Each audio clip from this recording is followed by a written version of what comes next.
And we're back with the intro. How y'all doing out there, America? It's Emos the Witness, coming back one more time for the Phil Show. As you know by now, says what the fuck I look like. Yes, and that's when you host your new witness, your new guide. Bring you a new political perspective, a new analysis, a new angle. Start your day off right? I mean, we're tired of hearing all the bullshit in America. We're tired of hearing all the rhetoric, all the nonsense, the back and forth from our politicians and our leadership, the one-sidedness from our media. So we got a lot of misdirection the last few years, and I'm here to bring you a new analysis, a new angle. So let me be your guide. I'm Emos. Hit that subscribe button.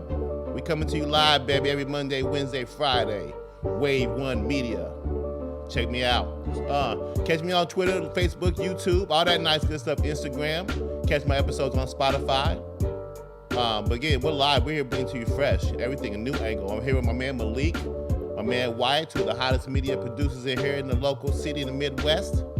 So let's get into it, Malik. Let's cut down this music, as we know, get down to that background music. Dig into the news of the day. It's Wednesday, as you guys know, a lot going on. March 31st. So get into man, we're really into the 2021, are we? Man, I mean, it's going into April, going into Easter. It's time to bring out those pastels, them Easter suits, them eggs, all that good stuff, man. All them perms. Everybody know what time it is when it comes to Easter. It's like that sun get a little brighter, don't it? The ham come out, the greens come out, the mac and cheese, the potato salad come out. Like none of that shit was around during the winter. Like winter was kind of weird. You got roast beef and flank steak and chicken wings. This is your standard tacos and what you always eat in America. But it's like that April come around and get that soul food. Come on, quit talking about food. You don't want to talk about food. Malik, the other day, man, I was, I don't watch the shows. I don't listen to the show, my previous shows too much, but sometimes I'll listen to them. Because I know at the Emotional Witness show, I know we're witnesses. But ladies and gentlemen, you're also witnessing a new show that's, I've never done this shit before. This is live. We're doing this stuff live, and we're trying to create a new show for you guys to listen to that, you're tired of the mainstream nonsense. You're tired of the lame jargon you hear every day. Some of this shit on me to be corny. How you listen to this corny shit? I listened to Lester Holt the other day doing some kids program on NBC. Man, that shit was dry as hell. Goofy ass kids. Anyway, so I'll listen to my own show, just kind of get some practice, take some notes, and just to feel a little bit of, just to make myself feel bad, I guess. And I look at the screen, and my motherfucking neck is jiggling. I got this fucking turkey neck, this seagull shit going. I really gotta lose weight, America. This shit is nonsense, man. I'm sitting here with this mask on to cover my identity, and I got this motherfucking turkey neck. I got this jiggly ass turkey giblet going on when I talk. So y'all watching me on my show, my mouth, my eyes, my face are all covered. At the bottom, I got this motherfucking John Candy shit going on. Malik, why didn't you tell me about that? You couldn't tell me, hey man, you may want to get a longer mask. I thought you knew. But shit, I know now. 50 episodes in, ladies and gentlemen. 50 episodes in, I know now. Man. So, Emos is dedicated to losing weight, ladies and gentlemen. I got a big trip coming up in late summer anyway. More motivation. I got so much motivation. I can't keep hosting this show, being your witness to the world news and issues, and I got this motherfucking seagull shit. You know who John Candy is, Malik? You know who John Candy is? No clue. I've never heard of him. Rest in peace, famed comedian, fat guy, no doubt, chunky. I got his neck. I got his neck right now. I feel I got a John Candy neck. But yeah, there you go. Yeah, Jay Candy, man, Uncle Buck. That's how I used to know him. Uncle Buck, man. Uncle Buck used to. Great movies, man, back in the 80s, or it was about mid-90s, I believe. I don't know when he made that shit. Spaceballs, R.I.P. John Candy. But, anyway, I mean, like I said, I got the John Candy jiggler. I got the John Candy neck. It's like a seagull shit. Anyway, you should be able to talk about yourself. You should be able to laugh at yourself, love yourself. So I don't mind saying this shit. I know I need to improve. We all need to improve somewhere, right, America?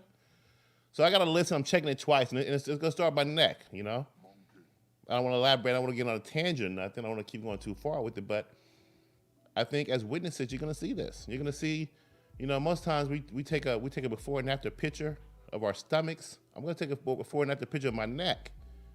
And what we're going to do over the episodes and over the seasons and the weeks, and you're going to see, my neck diminish. And that's going to be the I saw an accident. Oh, man, I wish they collided. We could have turned the cameras on out the window, but. Anyway, yeah, like I said, I'm gonna try to lose this weight, you guys, and we're gonna verify it, and we're gonna research and track it by the size and the shrinkage of my neck, of my jiggle, of my John Candy. Because you can't see the stomach, behind the computer screen, on the show. Like I said, I'm on YouTube. Hit the subscribe button. Emotional Witness, the Phil Show. Send it for what the fuck I look like. Because we're tired of America. You're tired of going home and eating, chopping up your celery and your carrots and listen to the news, and you look up and like, what the fuck I look like? That don't make no sense. 3 feet apart, 6 feet apart. Which is it? Kids? No kids? Yeah, I'm just rapping this morning. But I'm not. We got a lot to get into. We're gonna talk about some media censorship. we're gonna talk about some things Trump's doing with a new website. Of course, he apparently has launched recently to continue to fight the media nonsense, I guess I would call it. I mean, the media slant is still there, right? It's there that I came across a video last night that I said, I got to show this morning. It shows what I've witnessed the past 4 years that made me mistrust the media. Even before that, I have mistrusted the media, but I mean, at this point, you need examples to kind of prove my point. This is a tale of There's some perception. Check this out. This is a tale of two press conferences. When they used to be malicious on the Trump press conferences, and this is versus how delicate and dovish they are with Joe Biden and his very seldom use of the media, right? He doesn't even talk to the media. But check this out. Look at this video. Of you that got you elected as a moral, decent man is the reason why a lot of immigrants are coming to this country and entrusting you with unaccompanied minors. I guess I should be flattered. People are coming because I'm the nice guy. That's the reason why it's happening. Now the Republican Party is seen as supporting white nationalists because of your rhetoric. What do you make of that? I don't believe it. I don't know. Why do I have my highest poll numbers ever with African Americans? How do you see your role as a moral leader? Go ahead, Mr. President, just how do you see your role as a moral leader? Go ahead. That's enough. That's enough. Pardon me, ma'am. Excuse me. That's enough. What do you say to Americans who are watching you right now who are scared? I say that you're a terrible reporter. That's what I say. Okay, hang on. Sorry. Take your time, Mr. President. Take your time. Sing me, Miss Kim. Michael Cohen recently said you called black voters stupid. That's false. Omarosa has That's accused you false. of using the N-word, and the rapper Little John has said you called him Uncle Tom. What's your response? I don't know who Little John is. He was on The Apprentice. I don't know. Oh, he was? Okay. Yeah. Oh, I see. Have you ever made racist remarks? No, I would never do that, and I don't use racist remarks. The best way to get something done, if you hold near and dear to you that you like to be able to. Anyway. What the fuck? Why are you pitting Americans against one another, sir? I'm not. Is that how you view? No, I'm not. This is like 3 minutes long anyway. We'll go ahead and cut it. You see what I'm talking about, America? You tell me you're not cutting your peppers up saying what the fuck I look like? You mean to tell me you're not? You gonna let that shit slide? Again, that's one of the reasons why I started this show. You understand that? I mean, we used to we've let this shit slide for so long, and then you see the contrast with the next administration. Now I know how you feel about the previous president. I understand that, and what I've told you countless times on this show that it's not about that anymore. You have a dog in a fight, you lost. That's what it is. But as a country, can we let these standards stand? Can we allow our media to act this way? Continue to give us, mislead us with certain topics, certain issues? That's why this show has been created, to push back against big tech, push back against our congressional leaders in the halls of Congress, expose media for what they are, try to change and mix the media up a little bit, get a new perspective, new voices. That's why you need to come out here and lend your voice. Downtown, you catch me here every live Monday, Wednesday, Friday, 10 to 11 a.m. Wave One Media, okay? Emost the Witness, The Field Show, what the fuck I look like, okay? So let's dig into it. Let's talk about these issues and let's see where the truth lies. Let's see what leaders are in our corner, so that when you go to the voting booth, when you go to the midterm elections, when you go to the national elections, you have the right to vote. If it's still strong, if it's still valid, if it's still worth anything, you can be informed. You can make the right decisions in life. So we can have better leadership and you can have a better quality of life for your children's future, right? That's what it's all about. I used to be that same little young punk when, somebody would come by and say, hey, make sure you get involved and know what's going on and go vote. And you'd be like, man, shut the fuck up. And you go shoot your basketballs and keep, doing young kid, teenage stuff. But as you get older, you realize that stuff's important, man. That stuff's important.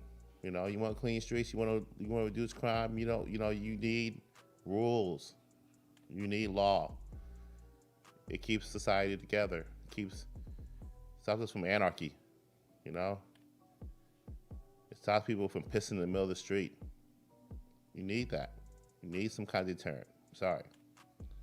I sound like a wretched parent, but that's how it's supposed to be, That's how it is, man. I want that. So like I said, we got to keep watching. We got to watch the media. Media is the major bullhorn. They're the mediums that releases information, that releases that controls the information, and then it controls the narrative. The narrative is so important. It can influence you, and you got to make sure that you're informed, and you got to know when you're not being influenced and when you are, when you're being played or not being played. Take it for what it is. Put everything in perspective. But anyway, like this, for example, this article I came across, like I said, really big on watching out from our value, freedom of speech and freedom of opinion and all that, freedom of protest and all that good stuff. Look at it. Twitter censors famed epidemiologist Martin Kulldorff.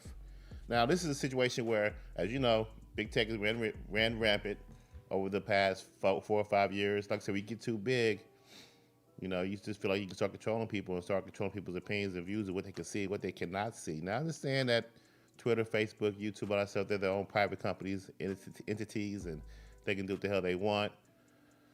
But I'm of the opinion that, when you're that big, you have a moral responsibility for the public. And when you have the power to make and sway opinion and choices and viewpoints, you have a responsibility to not be draconian with it, with your own company. You bought, it's a bait and switch. In my opinion, you bought all these people in free accounts.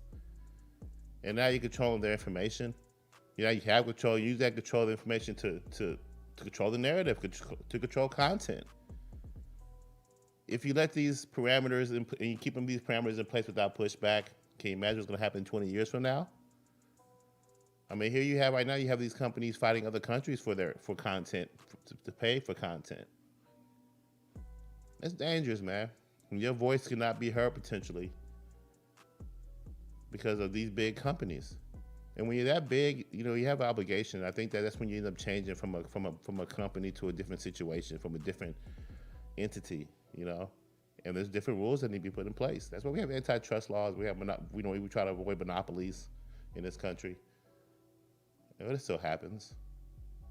But we gotta be a little guy, right? We gotta keep fighting. So here, this article here is Twitter censors famed epidemiologist Martin Kulldorff for his COVID viewpoints on the vaccinations. As we know, that's very, very touchy subject, and people are still on that vaccine hesitation mode. And some are pro, some are gung ho, and some are like, no, I'm not touching that shit. And that's where I lie right now. I'm on that wait and see mode, vaccine hesitant mode, and if I can avoid it, I don't want to take it at all mode. So don't come to me at all with that shit, no mode. But you know what? I kind of even makes me not want to do it at all is because sometimes I even look at my junk folder and I get a little junk mail in my folder and it's like, Pfizer has selected you to take the vaccine, or congratulations, it's AstraZeneca here with a $50 coupon to go to CVS and get a shot. Like, man, fuck you. I'm definitely not going now. 3 bags of Skittles with your next purchase of vaccine. No, sir. No, thank you. No, thank you. That's the shit that makes me hesitant. I don't want to do the shit. Look how you coming at me. You got these fucking videos of doctors dancing in the street. Take the vaccine with a goofy ass infomercial with Donald Duck and fucking Big Bird. I don't want that shit. I don't want my kid taking it. That's, man, the world is getting crazy. That's the next trial. Actually, I just happened to, I don't know if I got that video up here or not, but I just actually watched a video of a doctor from Pfizer, or a researcher from Pfizer, saying about the doctor doing trial periods on children, 3 to 6 months, I believe. Babies. These motherfuckers fresh out the womb. They got the vaccine. They didn't get the vaccine. I guess so. We all get like puppies. They all get their shots. Like puppies get shots and shit. So I guess that's adding that shit. And then they say that we might have to take this every year, like the flu shot. See, so is it a money thing? See, I'm jumping around on tangents because I'm on big tech right now. So let me get back. But it's about big tech and this professor and his viewpoints on the vaccine. Let me read his Twitter post that got blocked. Per Martin Kulldorff, his quote: "No, thinking that everyone must be vaccinated is as scientifically flawed as thinking that nobody should.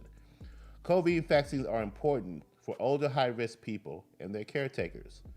Those with prior natural infection do not need it, nor children." Now that quote got censored by Twitter, got blocked by Twitter. Now let me remind you that this gentleman, Dr. Kulldorff, he serves on the COVID-19 vaccine safety subgroup. which the CDC, the NIH, and the FDA rely upon for technical expertise. And he got censored for that quote. It's a prime example of big tech not knowing what the fuck they first of all, they're not knowledgeable. And they're on the high horses deciding who could say what about this issue, this pandemic. So are they pushing a narrative? Is there a group of powerful industry producing a narrative, pushing a narrative? So if you go against that narrative, you get censored. Have we not been seeing that shit for the last few years?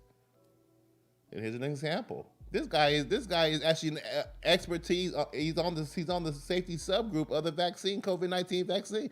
They go to him for questions.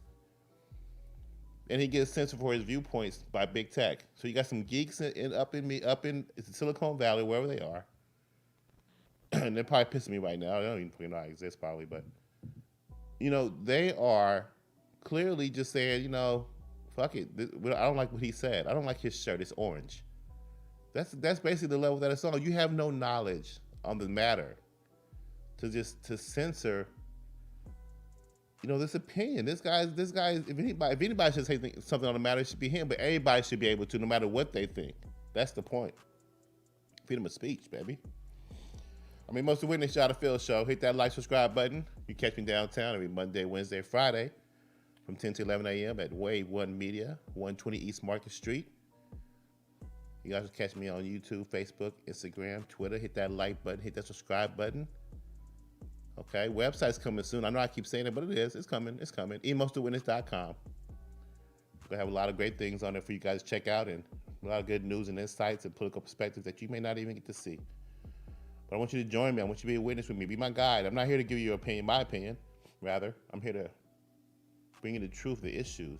Lay them at your feet. Let's find the truth. Let's find the right mix of politicians and leadership. Let's be witnesses. Let's be guides. Let's get these issues out here in the open. Let's expose them. Let's change them for the better. Are we tired of the same old leadership? Are we tired? Do we want term limits now? A lot of great innovative things coming on the horizon. A lot of great people who do great things in this country. Great melting pot. But are we tired of the same old rhetoric? Deception? Old ass establishment Republicans and establishment Democrats in office? Wasting your time, wasting our money, spending our money, corrupt. Are they trying to clean up their mess before they give up power, or are they trying to destroy this country? We go through some of the headlines to look out for this week. Let me go through a few things. You know what I'm saying? Real quick. Biden introduces $2.25 trillion infrastructure plan. The White House on Wednesday will unveil a $2.25 trillion Build Back Better infrastructure plan and job creation plan that forms the foundation of President Biden's economic agenda. The Washington Post reported, citing two people familiar with the plan, about $650 billion is expected to grow towards rebuilding U.S. infrastructure, including highways, water systems, and transit agencies, with another $400 billion allocated to care for the elderly and people with disabilities. Damn, Biden's old ass probably get about good $2 million off that. What is old ass already? He taking a piece off that. Elderly people, look out for them. And $3 billion apiece will head to affordable housing and reviving U.S. manufacturing. Biden is expected to propose a plan to pay for the infrastructure push that includes increasing the corporate tax rate to 28% from 21%, ladies and gentlemen, and raising the top individual income tax rate to 39.6% from 37%. So he's going to raise taxes, and I told you about that. Now, the question is, all the factors that I've laid out in the previous episode is, would that equate to a better quarter three, quarter four? Would that boost our economy? This another $2.25 trillion that we're going to pump into our economy after we just did our, was that $1.9 trillion, I believe, that we did for the economic stimulus, quote unquote stimulus that had 20%, not even that, went towards the pandemic. So you wonder if this is another stimulus on top of the previous stimulus, or just more of like an economic boost that we need because maybe our economy isn't as strong as we think it may be. $2.25 trillion. And you're raising the taxes from 28 to 21% for corporations. Will they leave? Will jobs continue to grow? Will they be shipped out of the country like they were before? Remember, Trump lowered the tax rate to 21%, ladies and gentlemen, in his administration. Now it's going back up.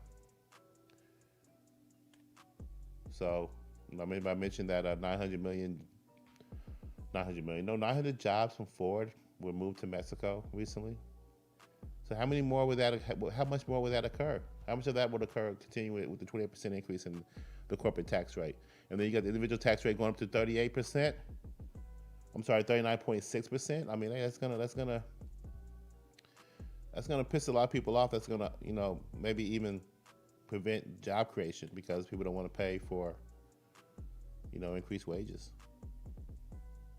or increased labor based on these new taxes. But yeah, that's something to look out for. What you need to know today. Teen who recorded viral video testifies in the Chauvin murder trial. The teen who filmed the viral video showing former Minneapolis police officer Derek Chauvin pressing his knee into George Floyd's neck testified Tuesday in Chauvin's murder trial that we all knew it wasn't right.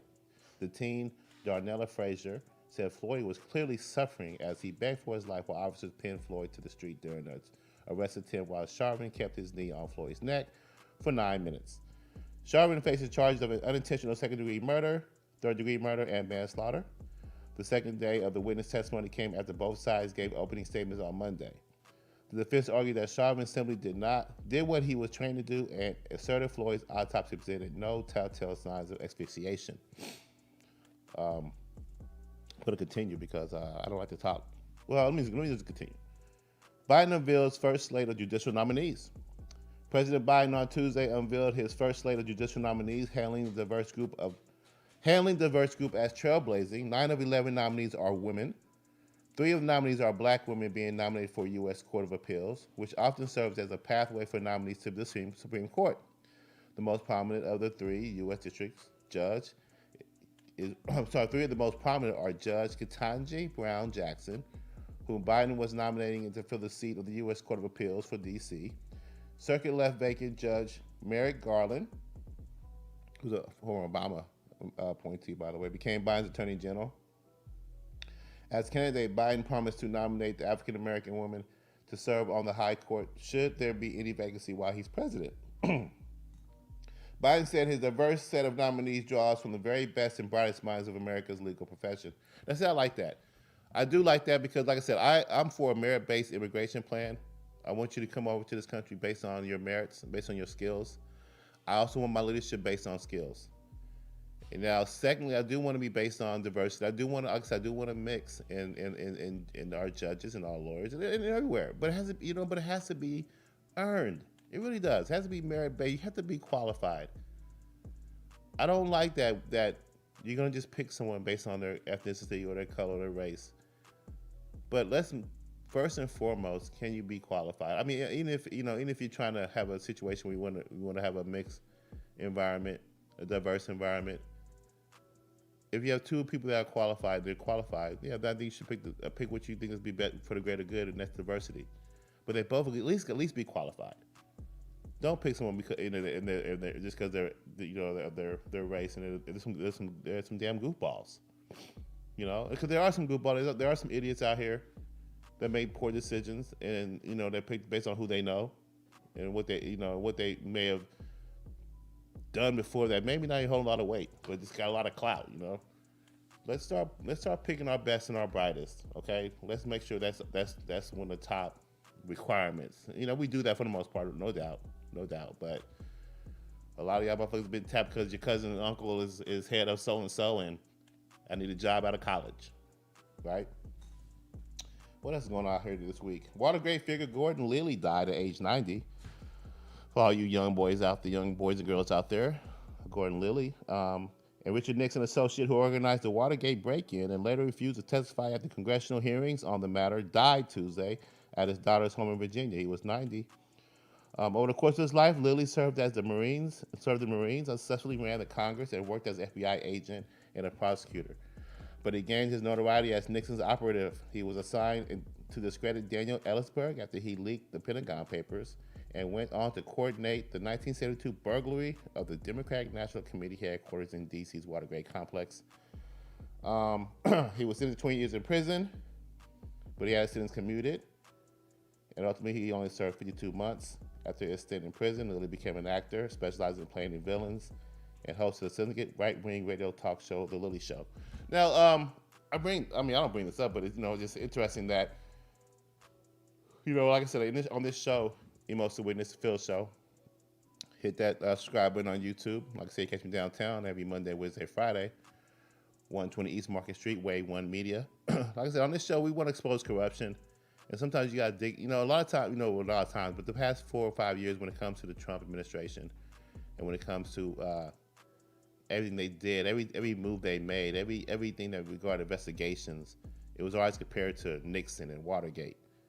Just trying to compare the president to Nixon and have this evil context to where you have, a negative opinion of the man. And, he look at this right here, man, like this gentleman, he coordinated the 1972 burglary of the DNC headquarters in Watergate. This gentleman broke into, he did basically what the Obama administration did to the Trump team in the 2016 election. They spied on that campaign. During this particular election in 72, they broke into Alpha headquarters and got caught. Got straight caught up, exposed. Now the thing is, the difference is though, in 2016 they got caught, but really no one got in trouble. And that's crazy. FBI people, top echelon, still chilling. Peter Strzok, Page, Agent 1, Agent 2, Agent Kleiman. I think one person got charged so far when he changed some emails up. He doctored the email to say something about I think it's Carter Page. Kleinsmith. Agent Kleinsmith, I believe his name was. But the good thing is that one thing the Trump legacy left behind is the Durham probe. It's a special counsel probe that can be touched by Joe Biden, can't be touched by his attorney general. It must go on, and criminal charges can be filed. And it seems like they're moving ahead. They're moving ahead with that, with some grand jury testimony going on currently. We want to keep you posted on that and keep what's going on with that, because like I said, that we got to go into the past. We got to go into what happened in 2016. We got to continue to expose what happened in 2020. Voter integrity is very important. And before I dig into some of the things the GOP is doing to change some of the election laws prior to the midterms and prior to 2024, I want to mention that, hey, Donald Trump appears to, let me continue though. We still got some news I want to go over too. I don't know if I want to talk about that though. Journalists finally got access to overcrowded border facilities. The Biden administration on Tuesday let journalists into the main border detention facility for migrant children for the first time. The facility was designed for a capacity of 250 people, but it is crammed with more than 4,100. Damn. Malik, what's that about? Okay, let me read it one time. The facility was designed for a capacity of 250 people, but it is crammed with more than 4,100 people. I guess I can see you said 500. Yeah. You know what I'm saying? Or 1,000. Yeah. 4,100 from 250. Can you imagine that being like a clown car or like a van? Let's put it on a smaller scale. Shit, I'm like, let's do this. They had a fucking van. Damn, you put 50 people in a van. Look at this. Hey. The capacity of this van is 8, motherfuckers. And then you say, I'll be back, I'm gonna go and get the keys, and then we can load the rest of the shit up. You come back, there's 50 motherfuckers in there. You like, what did at what point do you stop? At what point? No wonder they went to the journalists to see what was going on. But what point do you say, man, we gotta stop, man? We're at 2,000. How do you get, or is there a motherfucking border patrol agent say, hey, nah, we didn't see how you motherfuckers we get up in here. Let's do 40, let's just count it out. We got the ticker. 4,100? Somebody's gonna get fired after 1,500. 250 people. Sometimes I feel like we do shit on purpose. That's what I'm saying. Like, do we do shit on purpose? Like, where's the common sense at? So I'm saying, like I said, but anyway, the immigration issue is just out of control, and that's just another example, you guys. That's a motherfucking 10-fold increase of motherfuckers on a bunk bed. You know how many motherfuckers on a bunk bed? For you go from 250 to 4,100? And that's like, for that mention, that's literally like probably 23 people per bed, per bunk bed stacked. Are they stacked like up are they stacked like Jenga blocks? You know what I mean? Are they like Jenga blocks with a feet at the head, and then one head at the other foot? You know, back and forth, like, you know. I'd be shitty, man. I mean, it must be a pretty good country, man. You won't come here that bad. But like I said, Biden loosened the immigration laws. He continues to do so. And we're seeing the effects of that now. You know, we're seeing the effects. And now we're seeing journalists finally get a little peek. And that's a little peek we see. Damn, I hate to see the rest. I hate to see, God, man. That's ridiculous, man. Let me read a little bit more. President Biden is under mounting pressure to increase transparency at migrant processing centers as a wave of people tries to get across the southern border to the United States. Many of them Central American migrants seeking asylum. Journalists watched as children were processed, starting with the lice inspection and health check of a small room. Minors were also checked for other illnesses, although COVID-19 tests were reportedly only administered to those showing symptoms. We're so fucked up. We're so ass backwards. We're so like, we make these, we know we're not thorough. I mean, do we care? Maybe I care too much. Minors were checked for other illnesses, although COVID-19 tests were reportedly only administered to those showing symptoms. Only those showing symptoms. So you test everybody, right? At that point, only those wearing gray sneakers. Only those with blue polo shirts.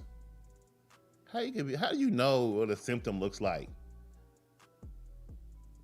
These motherfuckers are crazy, man. I don't know. Maybe I'm just reading. Maybe I don't know. This is a different way of me thinking about this stuff. Biden announces measures responding to anti-Asian violence. The White House on Tuesday announced several executive actions in response to a surge in anti-Asian hate crimes. The move comes after 2 Asian American senators complained that there were not enough Asian Americans in high-ranking positions in the Biden administration, as activists demanded more attention to violence against Asian Americans in the wake of shooting rampage in the Atlanta area and left 8 people dead, including 6 Asian American women. President Biden's moves include a reinstatement of the White House initiative on Asian American and Pacific Islanders. The White House also announced a $49.5 grant program for Asian American and Pacific Islanders survivors of sexual assault and domestic violence, a COVID-19 equity task force to address xenophobia, and a Justice Department initiative to curb rising hate crimes targeting Asian Americans per Politico. I just think it's all political. So let's move on. House prices rise fastest pace in 15 years. The U.S. home prices rose in January at the fastest pace in 15 years, according to the S&P CoreLogic Case-Shiller National Home Price Index, released on Tuesday. The index, which measures average home prices in major metropolitan areas, jumped by 11.2% in the year that it ended in January, as buyers competed for tightly limited supply of properties for sale. So that's good news for the economy. Like I said, we put all these factors together. You put in the increase of you put the $1 trillion infrastructure deal, 1.9 stimulus plan. You look at the key indicators such as housing. We look at key indicators such as employment and labor. We look at inflation and cost of food and prices. And we make a determination of what's the economy going to look like in the future, our trade policies, and things of that nature, and what other countries are doing in the global sector. And we're looking pretty good right now. We're looking pretty strong, it seems like, in some ways. Like I said, I wonder, but then, like I said, I bring the other factors in. Like I bring the immigration issue, and how that affects wages, and how that strips away our resources as a country. Talk about the increase in gas and food prices. And we just see how that all unfolds, down the line. And how that how that affects our dollar and our bottom line. But right now, we'll see what happens with the infrastructure deal. Home prices have risen. That's also a good thing for your bottom line as well, for your refinancing dreams. So here at the Emos Winning Show, hit that like, subscribe button. Catch me on Facebook, YouTube, Twitter, Instagram, all that good stuff. My show's on Spotify, but you can catch me live downtown every Monday, Wednesday, Friday from 10 to 11 a.m. at 120 East Market Street, Wave 1 Media, baby. This is also pretty interesting, too. 2 Capitol police officers sued Trump for inciting the January 6th riot. And want to let this shit go. Like I said, this is a constant thing where you they're attacking this previous administration because they don't want him to come back, ladies and gentlemen. There's too much influence. He holds too much power. He still holds a lot of sway in the Republican Party, and he's cleaning it up every day. And like I said, he's launched a website to keep people informed, even though he's being censored in all various forms of media. Wow, I never heard a president be treated like such a way. A president, at the end of the day, he's still president of the United States, a former president. Like I got that much. I mean, it is what it is. But like things like this, when you constantly bring up the January 6th riot and you're tying the president to it, as far as giving him full blame, remember that riot, that was a death knell. I mean, I'm telling you, like that was the big mistake that Trump made. Was I believe he said the tweet, even though it was inaccurate, and he promoted peace, it was able to be used in a way to shut him down, to shut him up during the election year. I mean, completely censored, and big tech was allowed to get away with it. The same riots that you were seeing throughout the whole summer of 2020 in these liberal cities. You had true protesters on that day, on the 6th, that were really trying to get some answers regarding their vote, their right to vote, their voter integrity. And there were some mistakes made, and Democrats pounced on it, and the media pounced on it early and often, and it destroyed the president, I think, in my opinion, and it shut him down, and he still has a lot of influence, and he still has a lot of, but I mean, at the end of the day, he's out of office, but there's still attacks. There's attack on his money, his taxes still by the Southern District of New York. Now you got Capitol Police ready to sue for the riots, keeping that riot talk in your face, and tying it to the president. COVID vaccine diminishing his successes with the vaccine rollout, with the therapeutics, and with the PPP equipment, and all the things are shutting down the airports. All that stuff is being reversed, or being, like I said, the history is being revised. And like I said, one of the things I'm trying to do is lend a voice to keep things in perspective and keep the history forward and keep things accurate. But I mean, that's what politicians do. That's what parties do. They try to diminish and slander the opposition, so that when election season comes along, you're gonna keep on voting for the same old. And right now we're getting buttered up. And I'm just very interested to see what quarter 3, quarter 4 looks like when it comes to the economy. Because like I said, a lot of those 379,000 jobs were hotel and leisure jobs. And we'll see what the other industries are going to do in the future. And this infrastructure deal may produce a lot of jobs. This stimulus, this $1.9 trillion, may produce a lot of people to get off the couch and lose their fear and get back to work, able to pay their bills and stay in their homes. But you got to give credit to to the previous administration as well, and you got to hold this administration accountable for what they're currently going to do it as far as further implementing these plans and these policies, and hold them accountable if they make any changes and anything that's overreaching. And I worry about that with Medicare, Medicaid, and things like that coming down the pipeline, and maybe the gun control laws being revamped, things like that they want to. Biden wants to push. He wants to push a lot. He wants to push a lot through these 4 years, and now, like I told you, I don't think he has an agenda. He doesn't have a mandate. He shouldn't be allowed to. For one, the 2020 election was a head scratcher. Look at all the state houses that were lost. Democrats lost in the state and local houses. The numbers don't add up. They did take over the House and the Senate, but barely. There was some, of course, what happened in Georgia, and we'll get into that too. What Brian Kemp's currently doing with some of those integrity laws down there. Here in a moment, but I just think that a lot of people don't want to see too much change. They want to see some of the old policies or the current policies from the previous administration continued. So we'll see how much change happens, and we're really looking to see what happens in 2022 and 2024, when you have your right to make another change, and you maybe change the House and the Senate, because as you know, the House, the Senate, and the executive is controlled by the Democratic Party, and that's a lot of control. So I'm looking for gridlock. And I'm looking for accountability. So let's see what this article is talking about. The 2 Capitol Police officers filed a lawsuit against former President Donald Trump on Tuesday, accusing him of inciting a mob that stormed the Capitol on January 6th. The variant officers James Blastegame and Sidney Hemby said members of the mob used pepper spray and tear gas to assault them during the deadly riot. which broke out as lawmakers. Oh, okay, so that shit never happened. There's never been.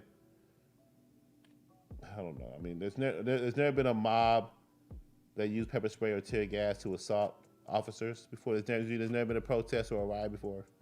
And so you sue the president. I mean, damn, isn't that part of the job description? Like, that's gonna happen, man. That might happen as an officer. The complaint filed in federal court in D.C. also states that Blasting Game is haunted by the memory of being attacked and experiences guilty of being unable to help his colleagues who were simultaneously being attacked and of surviving where other colleagues did not. Less than a month before the attack, Trim tweeted that there will be a big protest on D.C. on January 6th. Be there, it will be wild. It's a stretch. It's a stretch. I mean, like I said, like I said, this guy was impeached and acquitted twice. The Washington, D.C. Attorney General didn't press charges because they knew there was nothing there. This is all political. Okay? So you keep bringing this stuff up. You have manufactured crises and articles, and this is one of them. 2 Cal police want to sue President Trump because he had a tweet that said a big protest in D.C. on January 6th. Be there. Will be. Basically, you're suing the American people because they went out there to protest their voting integrity to get some answers. Okay, isn't that crazy? I mean, you can go and protest, and if a police officer gets hit with a rock, I guess he can sue the president or sue the city. I mean, when you go into a job interview as a police officer, I mean, those are some of the dangers that you might face when you go on a call. You go to someone's house, they might throw a rock at you. You gonna sue the person who threw a rock at you, or you gonna do your job? This world's getting so ass backwards, but this part is political though. I don't want to, so don't get confused. This is a small little sports article. Gonzaga remains unbeaten as Final Four is set. Gonzaga easily beat Southern California on Tuesday, 85-66, to remain unbeaten and advance to the Final Four of the men's basketball tournament. The Bulldogs are now 30-0, undefeated, and on top overall seed. What up, Jalen Suggs? Playing number 11 seed UCLA on Saturday after the Bruins upset number seed Michigan. See, this is all old right here. Beat this though, but I think Baylor. And who won last night? Michigan. Did you watch the game last night? By 10 Malik? No, I did not watch Michigan? any games. Nope. Let me move on. But anyway, like I said, I mean, we were talking about censorship. I'm going to talk about some of the things to look out for this week. So yeah, the Final Four is coming up. The Final Four is also set. But like I mentioned, Donald Trump launched a new website for personal office after social media bans. That's good. Like I say, he's fighting back. Like I say, there's a lot of influence, but he needs a microphone, right? He needs to get out there. I'm saying it'll be very interesting what happens in the next couple of years. I mean, like I said, we're going to see how much push, how much influence has waned or increased since he's been out of office. You kind of wonder. Like I said, if you had a sight out of mind, a lot of things that you did, a lot of accomplishments that you may have achieved, may be ignored, diminished, or forgotten if you don't stay relevant. You got to think about that. On top of a media that's on your ass and constantly always diminishing your legacy. I mean, hell, so many people write articles about him not even having a presidential library. Man, they just want to shut this dude down out of history altogether. Just disappear. And like I said, that's just not right in the whole scheme of things. No matter what side of the aisle you fall on, it's just not right. And as a country, we got to be better. And that's why this show has been created. Emo Still Witness, the Phil Show. The fuck I look like. Come and check me out, baby. Every Monday, Wednesday, Friday. Right? 120 East Market Street. Come down and get you a show. And we talk about all these little political issues. Brand new perspective, brand new analysis. Hold truth to power. Hold these people in Congress accountable. We must do so you can be better informed and you can make a better decision when it comes down to these elections. All right? So like I said, Trump is, he created Office 45. Office.com comes after Trump's ban from social media sites in the aftermath of the January Capitol insurrection.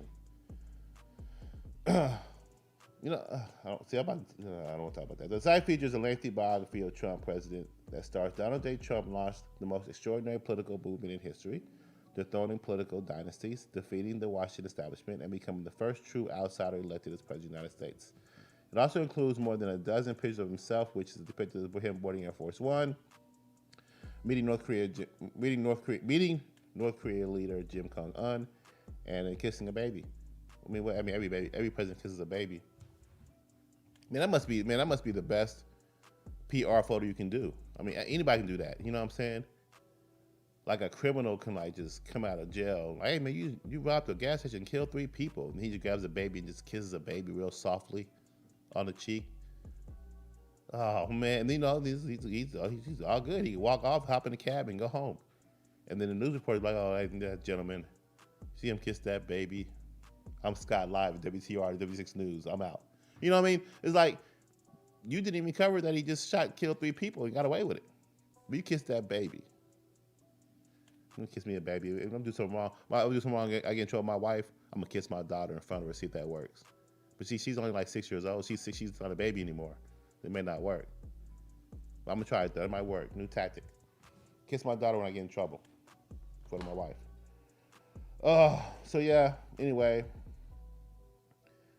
Trump is back, and he's not going. Well, he's not back. He's been around. He's not going anywhere. I really like that moxie. I really like that. I like that. I'm not, that fighter mentality. Come on, fight back. So check out the website. I guess he's still banned from Twitter and all that other good stuff. So he's not tweeting still. So anyway, want to move on from that. Close out the show with a few things. The cost of a stuck ship. I don't know if you guys heard about this, but there's a massive container ship, the Ever Given, got stuck in the Suez Canal over in Egypt. I guess for the longest. And this says the massive container ship that has been stuck in the Suez Canal is free. It's now broken the clog, but the disruption isn't over. This is like one of those little secret economic indicators, hazards that we don't really hear about. This has actually been causing a big problem in our economy, a lot in the world economy, and it kind of this article is close to my heart a little bit because, like I told you guys, I used to work for a company that specialized that did this. I planned cargo ships, containerized cargo ships like these vessels here in this picture, for planning and for loading. I used to plan how they got loaded and unloaded on the cargo ships. And sometimes the motherfuckers will go out to the Pacific Ocean and tip over. Now, some of my co-workers, not just me, not me. I was pretty good. I didn't make sure that shit didn't happen. It's like, for real. I mean, it's very dangerous shit. I ain't gonna lie. Union workers on the docks, they're loading that shit, these big ass machines, and sometimes some people don't make it. Sometimes them tenants fall on their ass, they get squashed. I'm serious. Big ass wheels of these big ass trans-tanner vehicles. I used to do it for 4 years for a company called I don't know if it's called a company name out. But Ever Given, Ever Champion. These big ass ships are always called these weird, unique names. This one here is called the Ever Given. And let me just read a little bit what went on with this. And like I said, this clogged up the world economy. The Suez Canal, just like the Panama Canal, it was a gateway to commerce. A lot of these container cargo ships are shortcuts. If you don't go this way, you gotta go around the whole world, around the tip of South America to deliver some of this shit from China and elsewhere. That's a lot of gas, a lot of energy, a lot of lost time and production, and that's what happened with this situation here. Almost a week after dredging, digging, and tugging, and with some help from the moon, salvage team yesterday freed a giant container ship that had been stuck in the Suez Canal, one of the world's most important shipping lanes. As a result, traffic has resumed for hundreds of ships waiting on both ends of the canal. And while estimates have varied wildly, the delay is also expensive. The disruption has caused the canal authorities in Egypt losses of $95 million in revenue, the Times' Peter Goodman told me. Told me? How the fuck you say told me? That don't make sense. You're a journalist. I don't think you can say. Where's the editor? I don't know if you can say that shit. Like, who you talking to? Peter Goodman told me. You got a water cooler? And even though the ship is free, the disruption isn't over. It's not like flipping a switch, said Vivian Yee, the Times Cairo bureau chief told me. Now the ship is out of the way, the backlog will take at least a few days, maybe even weeks to resolve. So they're blaming it on high winds, but also blaming it on human error, which happens often. But yeah, this is another indicator. I thought, like I said, it's kind of close to me because I used to work in this industry with union workers and vessel plan. Call it vessel planning. And it's very important. It's very like, man, it's like it controls. You're controlling the market. You're controlling how goods and services get to and fro and when. And it just shows like one big mistake like this can really hurt the economy. You see the indicator. You see changes in prices pretty much. When this happens, you see changes in prices. You know, there's a shortage on the shelves and there's a high demand or something.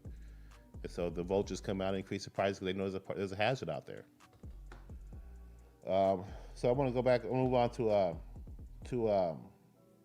don't have too much time to talk about this one, but I'm going to talk about it a little bit. As you guys, like I mentioned, I told you earlier, Brian Kemp in Georgia last week.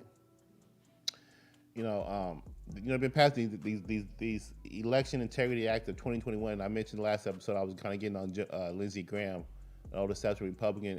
His wishy-washy ass about some of the issues and some of the policies that he chooses to fight. And I mentioned that Republicans they have a propensity to be weak when it comes to the political game, and Democrats are way better at playing the game, and they're way better at playing spewing the political jargon and attacking the issues at the right time, and even cheating and bending the rules to make you change the rules later. It's like that Bill Belichick shit. It's like you really can't really blame. You can't really play. I mean, you can't blame the Democrats playing the game and bending the rules the way they're played. If you want them playing the way they played it, they change the rules. If you don't like the way they're playing it, but they play it better than you. And that's essentially what Trump did in 2016. He played the election game better than anybody else. And he slid under the radar. He got elected, but he played by the rules. No different. No different than a rich guy who plays by the rules with their taxes. Going through the laws of the tax code and bending the rules of the tax code to make the tax people and officials change, the IRS change the code and the rules up. Because it's not cheating until it's on the books.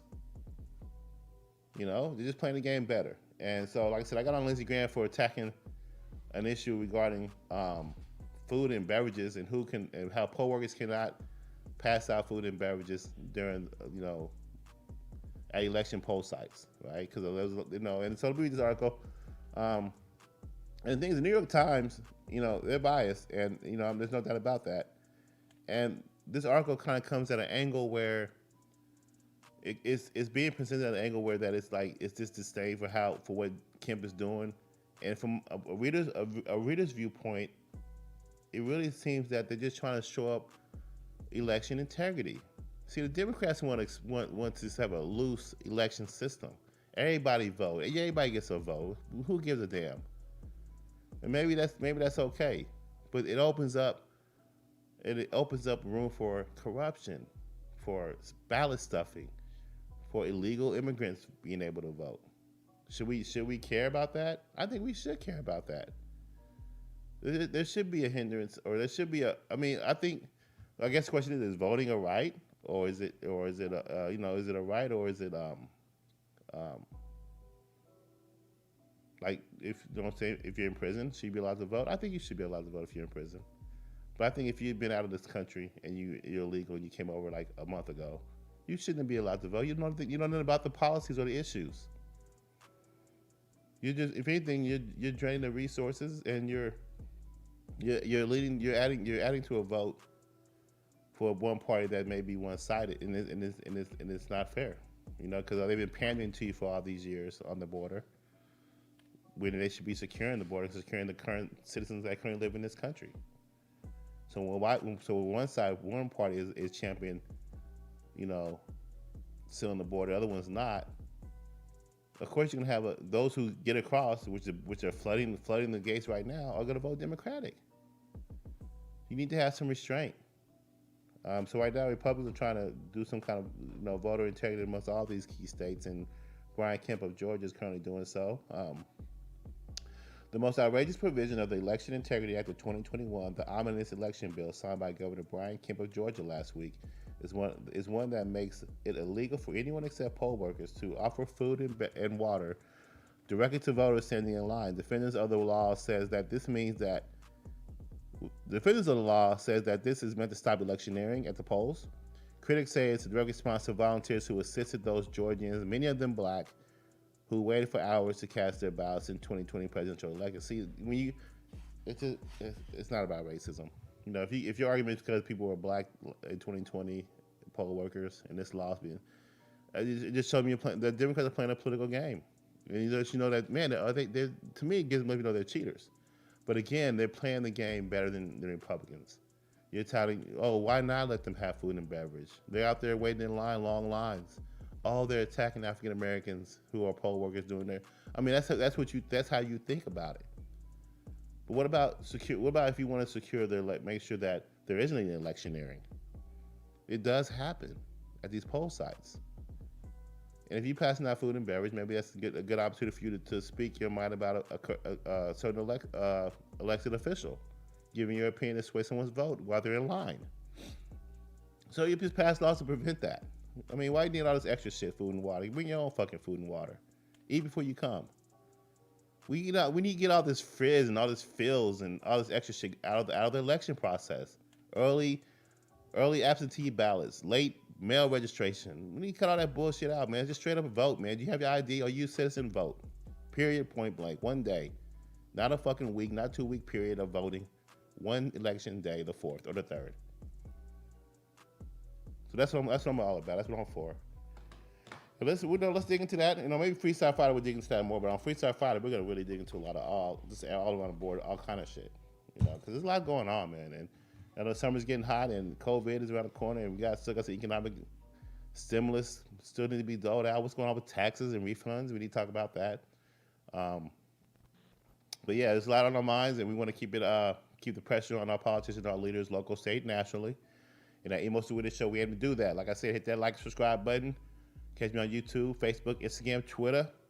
Website's coming soon, but like I said, you can catch me live every Monday, Wednesday, Friday from 10 to 11 a.m. at Wave 1 Media, 120 East Market Street. And I encourage you as well to come down and get your own show. I encourage you to at least get your own voice, speak your opinion, start talking about these issues and staying engaged. And we'll be more further engaged on Friday. And I look forward to seeing you guys. I'm Emos the Witness. You guys enjoy your day, and I'm out.